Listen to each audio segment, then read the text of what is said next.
Hello बच्चों, आज हम लोग बात करेंगे चार्ज की सबसे इंपॉर्टेंट प्रॉपर्टी इलेक्ट्रिक फील्ड के बारे में। पिछले वीडियो में भी हम बात कर चुके हैं कि जो पूरी की पूरी यूनिट है इलेक्ट्रोस्टैट, वो किस पे बेस्ड है? सिर्फ और सिर्फ एक property, that is called electric field. यानी अप टू कैपेसिटेंस तक हमको इसी प्रॉपर्टी के बारे में बात करनी है। और इस पीरियड में आपके बहुत सारे न्यूमेरिकल्स आने वाले हैं, सिमिलर टाइप के काफी फार्मूले होंगे, तो चीजों को आपको समझना तो ही है और साथ साथ थोड़ा सा पार्ट रटने वाला भी होगा। चलिए सबसे पहले हम बात कर लेते हैं इलेक्ट्रिक फील्ड के बारे में। अगर हम इस वर्ड को जनरल तरीके से डिफाइन करें तो क्या होगा, जरा देखिए। फील्ड मीन्स क्या हो गया? एक एरिया, एक रीजन, एक प्रोमाइसेस, एक घेरा। इलेक्ट्रिक वर्ड रिलेटेड है चार्ज से। इसका मतलब क्या हुआ कि चार्ज के चारों तरफ एक ऐसा घेरा जिसमें क्या हो रहा है देखते हैं। मान लीजिए कि हमने पॉइंट चार्ज यहां पर रखा हुआ है। चार्ज कैसा है हमारा? प्लस का चार्ज है। पॉइंट चार्ज का मतलब क्या होता है? पॉइंट चार्ज हमने बोला ये प्लस क्यू चार्ज कैसा है? Point source charge. Point object का मतलब ये है कि अगर कोई ऑब्जेक्ट ऑब्जर्वर के रिस्पेक्ट में बहुत दूर है, यानी डिस्टेंट ऑब्जेक्ट है, तो उसको हम कैसा कंसीडर कर लेंगे? Point object. यानी अगर जैसे सपोज करिए एक एग्जांपल हम पूछ लें कि एक एरोप्लेन है जो बहुत ज़्यादा डिस्टेंस पे उड़ रहा है, तो आप देखिए कि वो जो एरोप्लेन है वो कैसा ऑब्जेक्ट हो गया? हमारा पॉइंट ऑब्जेक्ट हो गया। लेकिन अगर उसको हम बहुत पास से देखते हैं, अगर वो ऑब्जेक्ट नियर बाई होगी तो वो ऑब्जेक्ट पॉइंट ऑब्जेक्ट नहीं होगी। उस केस में उसकी जो डायमेंशन होगी वो काफ़ी बड़ी होगी डिस्टेंस के रिस्पेक्ट में। यानी पॉइंट सोर्स का मतलब क्या हो गया कि उस ऑब्जेक्ट की डायमेंशन डिस्टेंस के रिस्पेक्ट में बहुत स्मॉल होनी चाहिए। चलिए, तो एक ये पॉइंट चार्ज हमने रखा हुआ है। कैसा चार्ज है? सोर्स चार्ज है, प्लस का चार्ज है। तो हम कह रहे हैं ये सोर्स चार्ज अपने चारों तरफ एक ऐसा घेरा बना रहा है। क्या बना रहा है? एक ऐसा घेरा बना रहा है जिसमें क्या हो रहा है कि अगर हम किसी दूसरे चार्ज को लाएं, दूसरा चार्ज जिसको हम क्या बोलेंगे यहाँ पे? इसको हम बोलेंगे टेस्ट चार्ज। क्या बोलेंगे? Test charge. और हम बात कर चुके हैं पिछले वीडियो में भी कि जब टेस्ट चार्ज की बात होगी तो इसकी क्वालिटी क्या है, इसकी कैरेक्टरिस्टिक क्या है कि ये हमेशा पॉजिटिव साइन के साथ ही लेना है। सोर्स चार्ज हमारा निगेटिव भी हो सकता है। फॉर एग्जांपल जैसे हम कहे हैं कि एक निगेटिव पॉइंट सोर्स चार्ज यहाँ पे रखा हुआ है और ये भी अपने चारों तरफ ये क्या बनाएगा? एक रीजन डेवलप कर रहा है, एक एरिया डेवलप कर रहा है जिसमें क्या हो रहा है कि अगर हम पास में दूसरे टेस्ट चार्ज को लाए हैं तो कुछ होगा। क्या होगा? तो ये पार्ट से हम लोग समझ लेते हैं। चलिए देखें क्या होगा। तो ये सोर्स चार्ज है। ये सोर्स चार्ज कैसा हमारा? फिक्स्ड है, ठीक है। और हमने इस टेस्ट चार्ज को यहाँ पे रखा। तो अगर टेस्ट चार्ज एक फोर्स एक्सपीरियंस करे, कौन सा फोर्स करेगा? कूलम्बियन फोर्स पढ़ चुके हैं, दो चार्ज के बीच लगने वाला फोर्स है। तो जिसके थ्रू ये चार्ज क्या होगा? ये तो फ्री है चलने के लिए, तो ये मूव कर जाएगा, किधर? आउटवर्ड जाएगा। और सिमिलरली अगर हम इसकी बात करते हैं तो ये किधर मूव करता? Toward this charge. ये फोर्स जो है मूव करता, फोर्स एक्ट करता, जिसके थ्रू ये मूव करता चार्ज टुवर्ड सोर्स चार्ज। तो इसमें एक फोर्स एक्सपीरियंस हो रहा है। अच्छा, अब सपोज करिए कि जो सोर्स चार्ज है अगर हम इसको बंद कर दें तो क्या ये चार्ज मूव नहीं करेगा? बिल्कुल करेगा। अभी इस सिचुएशन में भी करेगा। अगर हम इस सोर्स चार्ज को हटा दें बिल्कुल, तो उस कंडीशन पे क्या होगा कि ये फोर्स एक्सपीरियंस नहीं करेगा। मतलब ये जो चार्ज है मूव किसकी वजह से कर रहा है? इस चार्ज की वजह से कर रहा है। किस चार्ज की वजह से कर रहा है? इस चार्ज की वजह से कर रहा है। तो इस चार्ज की जो प्रॉपर्टी है जिसकी वजह से ये चार्ज मूव कर रहा है, उस प्रॉपर्टी को ही हम लोग क्या बोलते हैं? Electric field. अब इसको हम डिफाइन कैसे कर सकते हैं? उसको डिफाइन करने के लिए फिजिक्स की लैंग्वेज में आ जाते हैं। तो our region, our surrounding, our area, our घेरा around a point charge in which another test charge experiences a force is called electric field. Means that घेरा is called electric field. अभी clear हो गया। Similarly situation यहां भी होगी। इस electric field को हम डिफाइन कैसे करेंगे, इस इलेक्ट्रिक फील्ड को हम लोग डिफाइन कैसे करेंगे। बात अभी इलेक्ट्रिक फील्ड की हो गई। अब बात आती है फिजिक्स में, हम बार बार बोल चुके हैं बिना मेजरमेंट के फिजिक्स नहीं है। तो अब इसका मेजरमेंट क्या होगा, इस फील्ड को हम लोग मेजर कैसे करेंगे। तो इतनी बात क्लियर हो गई कि इस इलेक्ट्रिक फील्ड का जो फिजिकल सिग्निफिकेंस है, इलेक्ट्रिक फील्ड का कंसेप्ट क्या है। इलेक्ट्रिक फील्ड का कंसेप्ट ही यही है कि कोई चार्ज जो है दूसरे चार्ज के पास में अगर फोर्स एक्सपीरियंस करे तो यही इलेक्ट्रिक फील्ड का हमारा कंसेप्ट है, यही फिजिकल सिग्निफिकेंस है कि अगर फोर्स की बात होगी तो हम कह देंगे वहां पर फील्ड है। जैसे आपने 11th में बात करी थी किसकी, ग्रेविटेशनल फील्ड की, कि अपने अर्थ की बात कर लें तो अर्थ के चारों तरफ आपको मालूम है वो फील्ड कौन सी है, ग्रेविटेशनल फील्ड है, जिसमें दूसरी मटेरियल बॉडी क्या होती है, हमेशा अट्रैक्ट होती है toward the centre of earth. तो वैसी फील्ड ये है। ये कौन प्रोवाइड करा रहा है, चार्ज करा रहा है, इसलिए इसका नाम है इलेक्ट्रिक फील्ड। बिल्कुल सिमिलर पैटर्न पे आप डिफाइन कर सकते हैं। तो यहाँ पर अब बात कैलकुलेशन की है कि इस फील्ड को हम लोग मेजर किससे करते हैं। तो मेजर करने के लिए जो टर्म यूज होता है वो है हमारा इलेक्ट्रिक। अच्छा, पहले हम लोग डिफाइन कर लेते हैं इसको। तो डिफाइन करने के लिए भी क्या होगा, डिफिनीशन नहीं आ जाती, पहले क्या आता है, कैलकुलेशन पार्ट आया, पहले फार्मूला आया, उसके बाद डिफिनीशन बनेगी। तो इलेक्ट्रिक फील्ड का मेजरमेंट कैसे होगा, उसको बोलते हैं electric field intensity. Electric field intensity, और उसका सिंबल क्या है हमारा, ई है। किससे डिनोट करते हैं इलेक्ट्रिक फील्ड को, इलेक्ट्रिक फील्ड इंटेंसिटी से मेजर करते हैं। और इस इलेक्ट्रिक फील्ड इंटेंसिटी को कहेंगे इलेक्ट्रिक फील्ड भी बोल देते हैं डायरेक्ट। तो अगर कहीं इलेक्ट्रिक फील्ड लिखा है या इलेक्ट्रिक फील्ड इंटेंसिटी लिखा है, इसका मतलब किसकी बात हो रही है, ई की बात हो रही है। तो यहाँ पर ई को कैसे एक्सप्रेस करेंगे, जितना ये टेस्ट चार्ज फोर्स एक्सपीरियंस कर रहा था, जितना ये टेस्ट चार्ज फोर्स एक्सपीरियंस कर रहा था, और जो इस टेस्ट चार्ज का मैग्नीट्यूड है उसका जो रेशियो है वही इलेक्ट्रिक फील्ड इंटेंसिटी है। तो इसको हम लोग किससे एक्सप्रेस करते हैं, ई से करते हैं। अच्छा, यूनिट की बात करें तो क्या होगी, अब इलेक्ट्रिक फील्ड को हम लोग पहले डिफाइन कर लेते हैं। तो जरा देखिए यहाँ पर कि अगर हम इस Q0 को अगर हम 1 कर दें, यानी पॉजिटिव टेस्ट चार्ज था हमारा, बात करते हैं, तो E की वैल्यू क्या होगी हमारी, F के इक्वल होगी। तो अगर हमको डिफाइन करना है तो हम कैसे कर सकते हैं कि electric field intensity due to point charge is equal to force experienced by unit positive test charge. यानी जो टेस्ट चार्ज है वो कैसा है, उसको हमने यूनिट ले लिया। ऐसी कंडीशन में जो फोर्स एक्ट हो रहा है वो हमारा क्या हो गया, इलेक्ट्रिक फील्ड इंटेंसिटी के इक्वल होगा। ई दो बातों पे डिपेंड कर रहा है, फॉर Q0 पे। F कैसी क्वांटिटी है, वेक्टर है। अच्छा भाई, वेक्टर है। Q0 कैसी है, स्केलर है। तो वेक्टर अपॉन स्केलर क्या होता है हमारा, वेक्टर।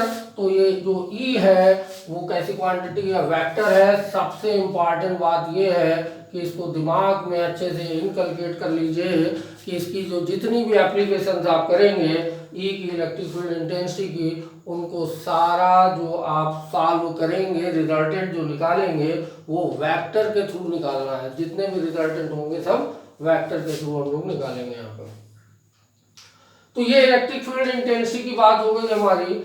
ई है हमारा, ई से मेजर करते हैं। और इस अगर हम यहाँ पर बात करें कि इस इलेक्ट्रिक फील्ड इंटेंसिटी में फोर्स कितना एक्सपीरियंस हो रहा है, तो चलिए जरा यहाँ पे थोड़ा सा पिक्चर को और ड्रा करके देखते हैं। तो यहाँ पे ये जो टेस्ट चार्ज हमारा कैसा है, प्लस क्यू टेस्ट चार्ज है, जो सॉरी सोर्स चार्ज है हमारा कैसा है, प्लस का क्यू है। और टेस्ट चार्ज जो हमारा है वो कैसा है, वो भी प्लस का है। तो आपने देखा कि इस सिचुएशन में जो टेस्ट चार्ज है वो किधर की तरफ मूव कर रहा है, बाहर की तरफ मूव कर रहा है। अगर हम टेस्ट चार्ज को यहाँ रखें तो किधर जाएगा, इधर की तरफ जाएगा। अगर हम टेस्ट चार्ज को यहाँ रख दें तो किधर मूव करेगा, इधर मूव करेगा। टेस्ट चार्ज को अगर हम यहाँ रख दें तो किधर मूव करेगा, इधर। यहाँ रखें तो इधर। यानी कुछ लाइनें ऐसी आप देख रहे हैं ऐसी ड्रा हो जाएंगी। इन लाइनों को बोलते हैं इलेक्ट्रिक फील्ड लाइंस, इन लाइनों को बोलते हैं इलेक्ट्रिक फील्ड लाइन। तो खास बात यह है कि इलेक्ट्रिक फील्ड लाइन बहुत इंपॉर्टेंट है, जिसका डिस्कशन हम लोग अभी नहीं कर रहे हैं, आगे करेंगे। लेकिन इन लाइनों को क्या बोलते हैं, इलेक्ट्रिक फील्ड लाइन। और ये इलेक्ट्रिक फील्ड लाइन थोड़ा सा यहाँ समझ सकते हैं कैसी है। अगर पॉजिटिव चार्ज है तो किधर की तरफ जा रही है, बाहर की तरफ जा रही है, देखिए। और इसमें जो टेस्ट चार्ज है यानी जो ई की डायरेक्शन है वो किधर की तरफ है, बाहर की तरफ जा रही है। चार्ज से किधर जा रही है, दूर की तरफ जा रही है।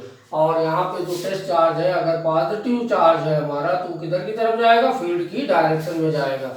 तो बहुत इंपॉर्टेंट बात ये है कि हम आगे देखेंगे कि अगर इलेक्ट्रिक फील्ड को कैसे रिप्रेजेंट करते हैं, इलेक्ट्रिक फील्ड लाइन। थोड़ा सा पार्ट समझ लीजिए, बाकी इसको हम लोग जो पूरी तरह से जब हम लोग एक्सप्लेन करेंगे तो वो अगले उसमें करेंगे, अभी यहाँ पर नहीं। लेकिन थोड़ा सा पार्ट ये है कि ये क्या है, कैसी लाइनें हैं, इमेजिनरी लाइनें हैं। और ये क्या करती हैं लाइनें, क्या बता रही हैं, इलेक्ट्रिक फील्ड की पिक्चर को डिस्क्राइब कर रही है कि इलेक्ट्रिक फील्ड कैसी होगी। तो अगर पॉजिटिव चार्ज है तो इलेक्ट्रिक फील्ड कैसी होगी, रेडियली आउटवर्ड होगी। कैसी होगी, रेडियली आउटवर्ड होगी। और उस फील्ड में अगर पॉजिटिव चार्ज है तो वो किधर की तरफ मूव करेगा, फील्ड की डायरेक्शन में मूव करेगा। किधर मूव करेगा, फील्ड की डायरेक्शन में मूव करेगा। बहुत इंपॉर्टेंट पॉइंट है, क्योंकि यहाँ पर अभी हम लोग फोर्स की भी बात कर सकते हैं। देखिए कि F इज इक्वल टू क्या है, इसको कैसे एक्सप्रेस करेंगे, E इंटू क्यू नॉट हो गया।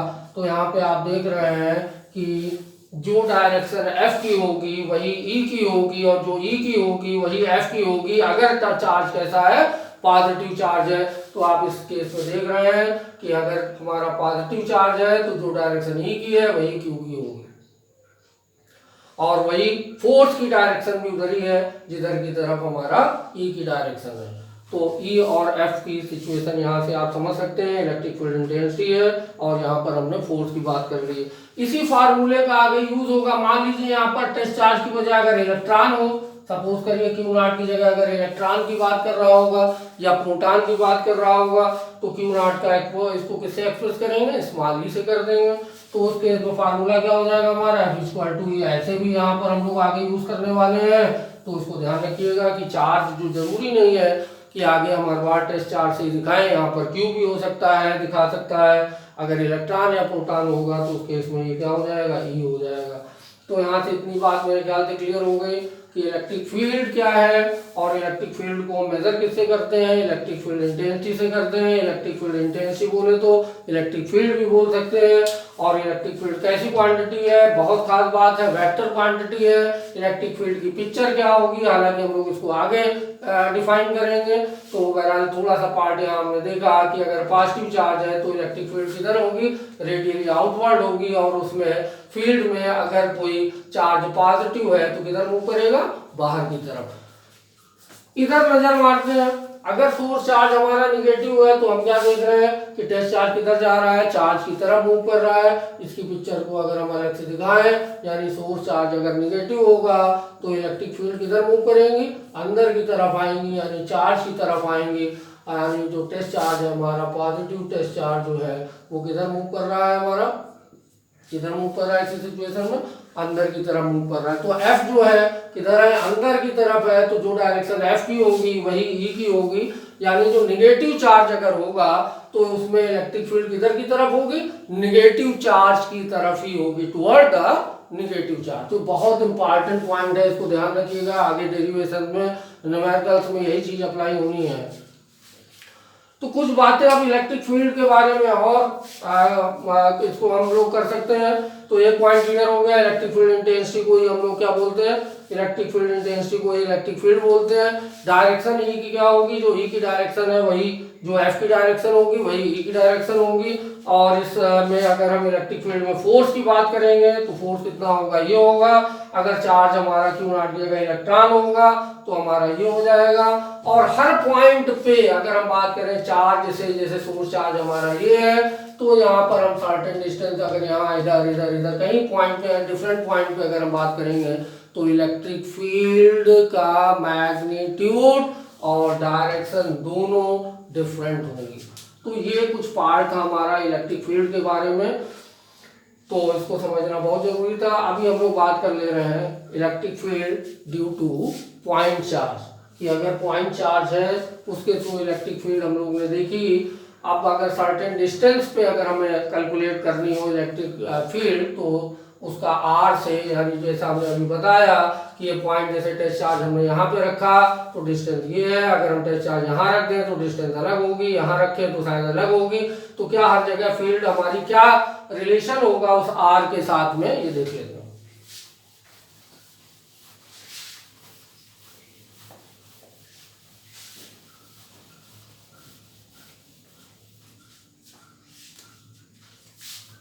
तो हम बात कर रहे हैं electric field due to point charge, electric field due to point charge at distance R distance पे क्या इलेक्ट्रिक फील्ड होगी, यानी डिस्टेंस का इलेक्ट्रिक फील्ड से क्या रिलेशन है। सपोज करिए, देखिए अभी हमने बात करी कि प्लस क्यू चार्ज है, अपने चारों तरफ एक फील्ड बनाएगा। मान लीजिए पूरे बोर्ड में इसकी फील्ड फैली हुई है, तो अगर हम पूछें कि इससे फील्ड के अंदर आर डिस्टेंस पे एक पॉइंट पी है, बताइए कि इस पॉइंट पी पर इलेक्ट्रिक फील्ड इंटेंसिटी का एक्सप्रेशन क्या होगा, कैसे कैलकुलेट करेंगे। पहली बात तो ये है, ये क्लियर है। डायरेक्शन की बात कर ले, ये कैसी क्वांटिटी है, वेक्टर जल्दी से बोल दें कि प्लस चार्ज है तो इस पॉइंट पी पर इलेक्ट्रिक फील्ड की डायरेक्शन किधर होगी, अभी हम लोग बात कर चुके हैं, किधर होगी, आउटवर्ड होगी, यानी ई की डायरेक्शन किधर होगी, बाहर की तरफ जाएगी। किधर की तरफ जाएगी, मतलब टुवर्ड राइट होगी। अगर हमारा सोर्स चार्ज निगेटिव होता तो हम पूछते हैं यहाँ पे आर डिस्टेंस पे बताइए इलेक्ट्रिक फील्ड क्या होगी, तो आप क्या बोलते हैं कि किधर होगी, टुवर्ड द चार्ज होगी, डायरेक्शन उसकी अंदर की तरफ होगी। चलिए सर, तो ये बात क्लियर हो गई। बहुत इंपॉर्टेंट पॉइंट है, सारी एप्लीकेशन में यूज होनी है। इवन डेरिवेशन में आप ये जरा सा पॉइंट जो बहुत इंपॉर्टेंट है इसका यूज करने वाले हैं। यहां पर अब हम लोग बात करते हैं कि जैसे यही वाला हमने फिगर ले लिया, पहला वाला फिगर ये, इसी की बात कर लेते हैं। तो यहाँ पर इलेक्ट्रिक फील्ड का एक्सप्रेशन क्या होगा, उसको करने के लिए हमने क्या किया है, टेस्ट चार्ज को यहाँ पे रख दिया। तो टेस्ट चार्ज किधर की तरफ जाएगा, देखिए बाहर की तरफ मूव करेगा। तो हम पूछे टेस्ट चार्ज पे फोर्स कितना लगेगा, तो एफ की वैल्यू क्या होगी, 1/4 pi epsilon naught Q naught upon R square.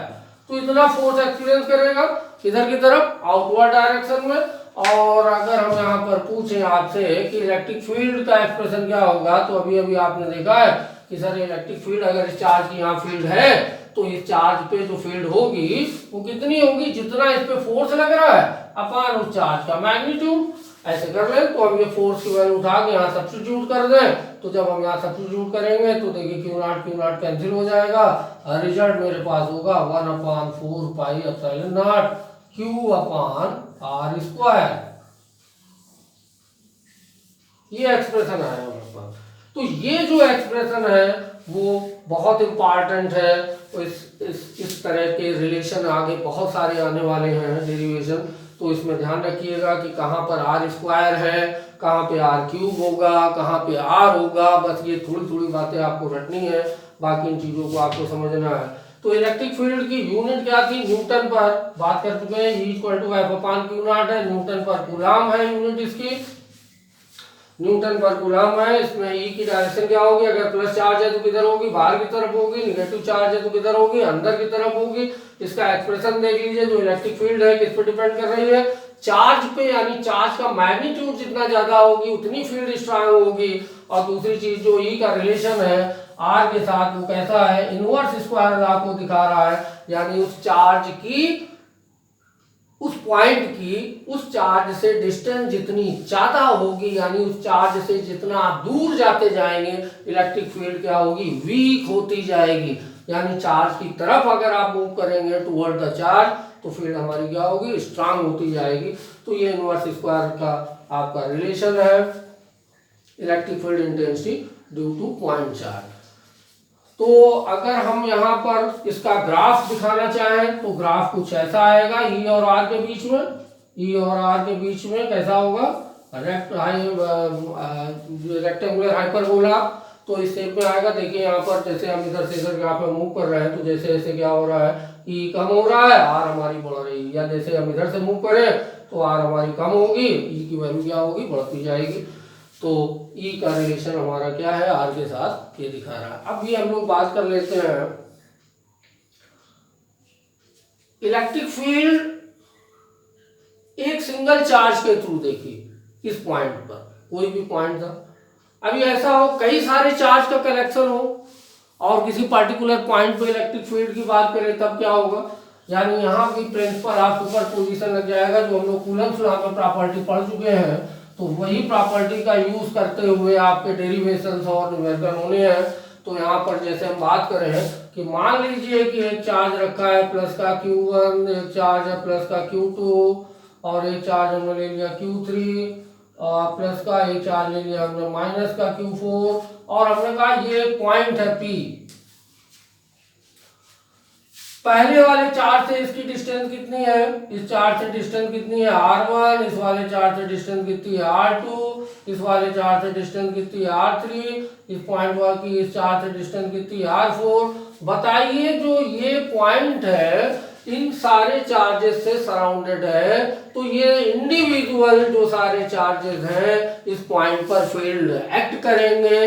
तो नेट फील्ड यहाँ पर क्या होगी, तो यहाँ पर P पर जो नेट फील्ड होगी, E पर जो नेट फील्ड होगी वो क्या होगी, इस चार्ज के थ्रू जो इंडिविजुअल फील्ड आ रही है E1, इस चार्ज के थ्रू जो इंडिविजुअल फील्ड आ रही है E2, इस चार्ज के थ्रू जो आ रही है E3 और इस चार्ज के थ्रू जो आ रही है E4, इन सारी फील्ड का वेक्टर सम करना है। क्या करना है, वेक्टर सम करना है। क्योंकि देखिए इस चार्ज के थ्रू जो फील्ड की डायरेक्शन होगी वो किधर होगी, आउटवर्ड होगी। Q2 के थ्रू किधर जाएगी, ये जाएगी E2। इसके चार्ज के थ्रू किधर जाएगी, E3 ये जाएगी। ये फोर्थ वाला चार्ज निगेटिव है तो इसके थ्रू फील्ड किधर आएगी हमारी, ये चार्ज के थ्रू फील्ड किधर जाएगी हमारी, चार्ज की तरफ आएगी। यानी किधर की तरफ होगी, चार्ज की तरफ बोले तो ये आ गई हमारी, चार्ज टुवर्ड द चार्ज चली गई। ये कौन सी है, E4 हो गई। ये पॉजिटिव चार्ज थे तो आउटवर्ड जाएगी, नेगेटिव चार्ज में किधर जाती, टुवर्ड द चार्ज जाती। तो इन चारों वेक्टर जो हमारे E1, E2, E3, E4 जो वेक्टर आए इनका वेक्टर सम करना है। यहाँ पर प्रिंसिपल ऑफ सुपरपोजिशन जो हम लोग कूलम्ब्स लॉ में पढ़ के आए हैं बिल्कुल सेम अप्लाई होनी है। यानी point is surrounded by many charge, अगर इसको डिफाइन करना है तो हम लोग ऐसे कर सकते हैं, point is surrounded by many charge, the net electric field at that point will be equal to the vector sum of all the electric field acted by individually charged particle। अब इसमें एक दो जल्दी से हम लोग एप्लीकेशन देख लेते हैं, समझ में आ जाएगा। जैसे कूलम्ब्स लॉ में न्यूमेरिकल लगाए ऐसे आपको इसमें भी लगा लेंगे। तो इलेक्ट्रिक फील्ड का कंसेप्ट जो है थोड़ा ये क्लियर हो गया होगा।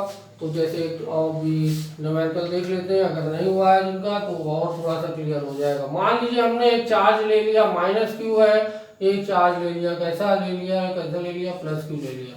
दोनों सेम मैग्नीट्यूड के ले लिए,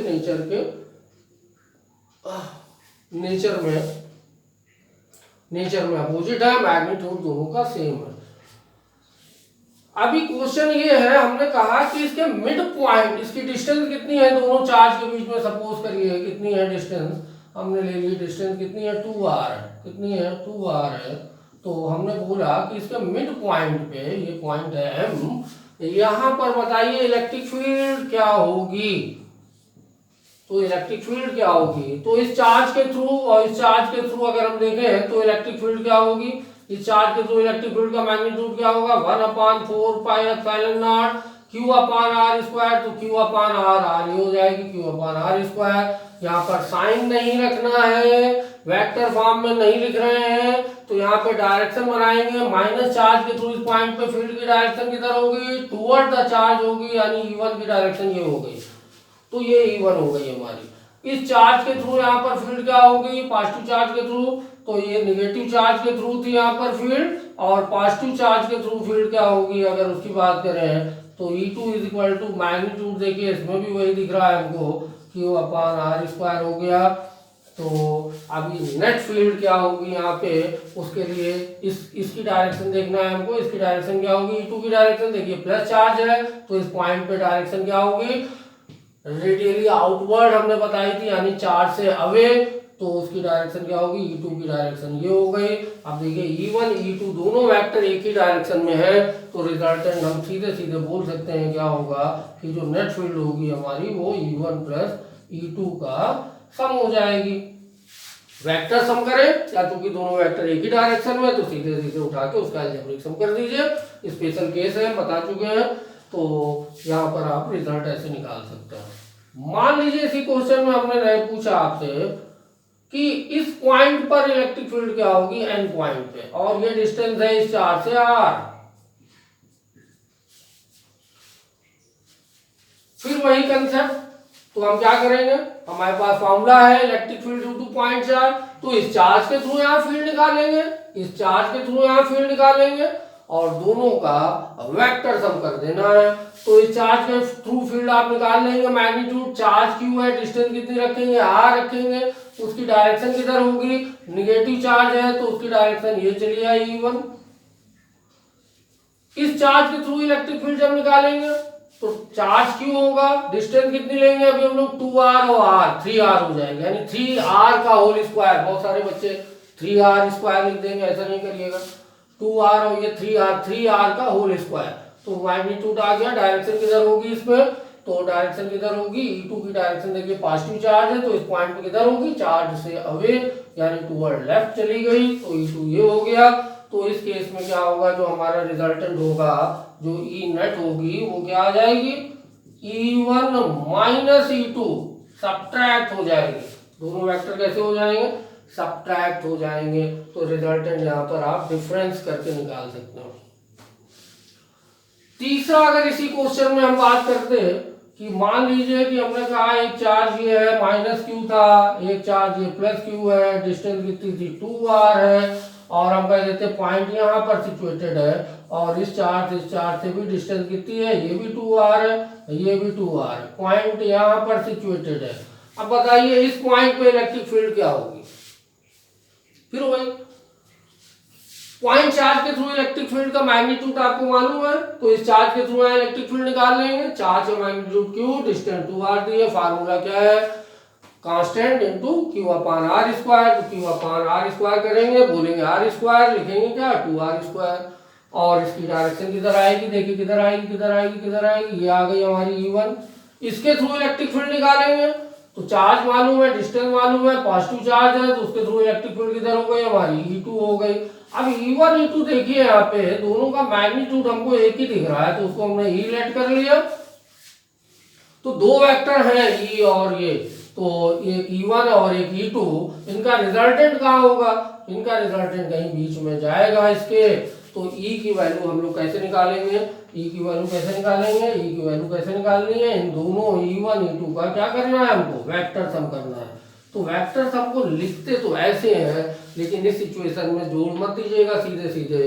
तो यहाँ पर हमको लॉ ऑफ पैरेललोग्राम में आपने पढ़ा है, रिजल्टेंट निकालने का क्या होता है, E स्क्वायर इक्वल टू कैसे निकालेंगे, E1 square plus E2 square plus 2E1 into cos theta का अंडर रूट। तो हमको थीटा एंगल चाहिए दो वेक्टर के बीच का, तो ये एंगल कितना होगा, तो जल्दी देख लीजिए यहाँ पे, ये डिस्टेंस सेम है, इक्विलैटरल ट्रायंगल है, तो एंगल 60 का हो गया, ये एंगल 60 है, तो ये कितना हो गया, पूरी लाइन 180 की, ये एंगल हो गया 120। तो रिजल्टेंट हम यहाँ पे निकाल सकते हैं। E क्या होगा हमारा, E जो नेट होगा वो क्या है होगा, under root E1 square, E1 E2 magnitude तो एक ही है, तो E square plus E2 square, बोलेंगे E2 लिखते जाएंगे, E square plus 2 E1 E2 cos theta बोले तो 120, सॉल्व कर लेंगे, ये हमारा रिजल्टेंट आ जाएगा।